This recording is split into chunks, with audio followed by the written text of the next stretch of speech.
Three, two, one.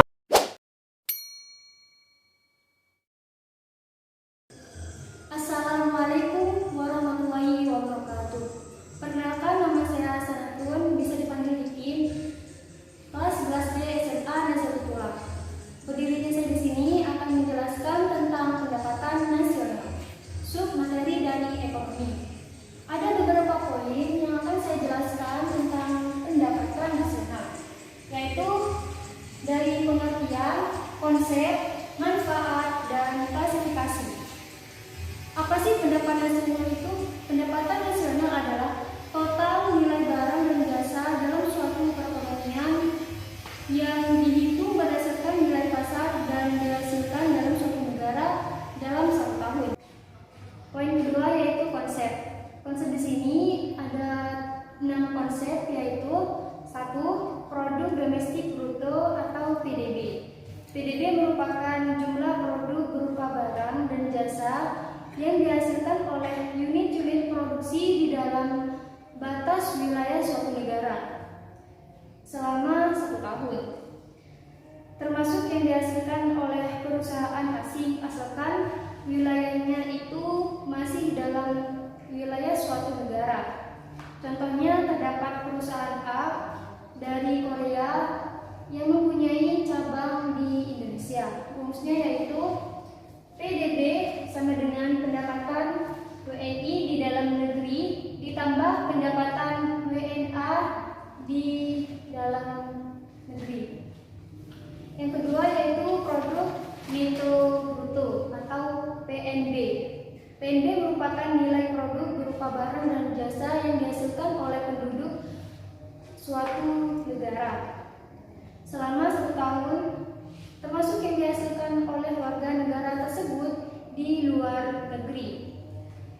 Rumusnya yaitu PNB, di sini ada 3 rumus. PNB sama dengan pendapatan WNI di dalam negeri ditambah pendapatan WNI di luar negeri, atau PNB sama dengan PDB ditambah pendapatan WNI di luar negeri, atau PNB sama dengan PDB dikurangi pendapatan neto atas faktor dari luar negeri.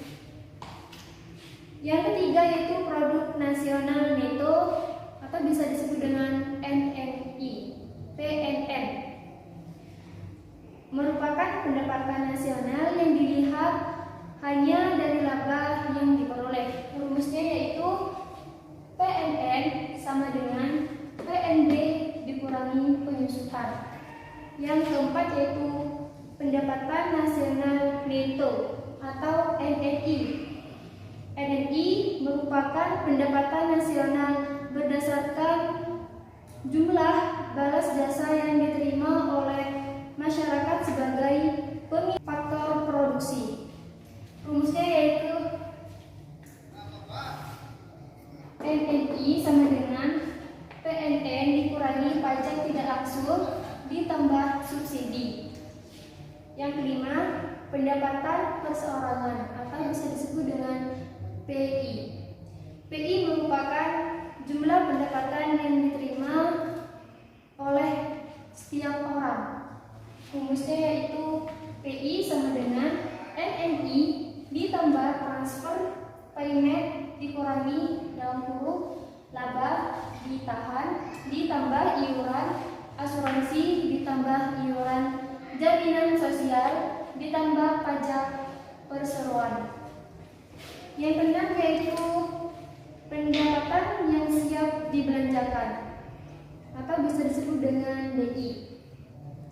DI merupakan pendapatan yang siap untuk dimanfaatkan membeli barang dan jasa beserta tabungan yang disalurkan menjadi investasi. Rumusnya yaitu DI sama dengan PI dikurangi pajak langsung. Poin yang ketiga yaitu manfaat.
menelaah struktur perekonomian nasional.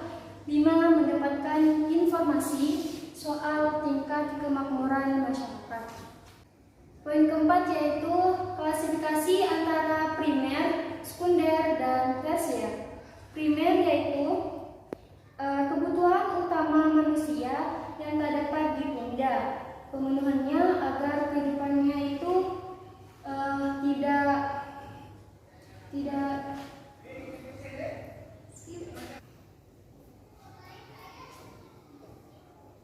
primer adalah kebutuhan utama manusia yang tak dapat ditunda pemenuhannya agar kehidupannya itu berjalan dengan layak.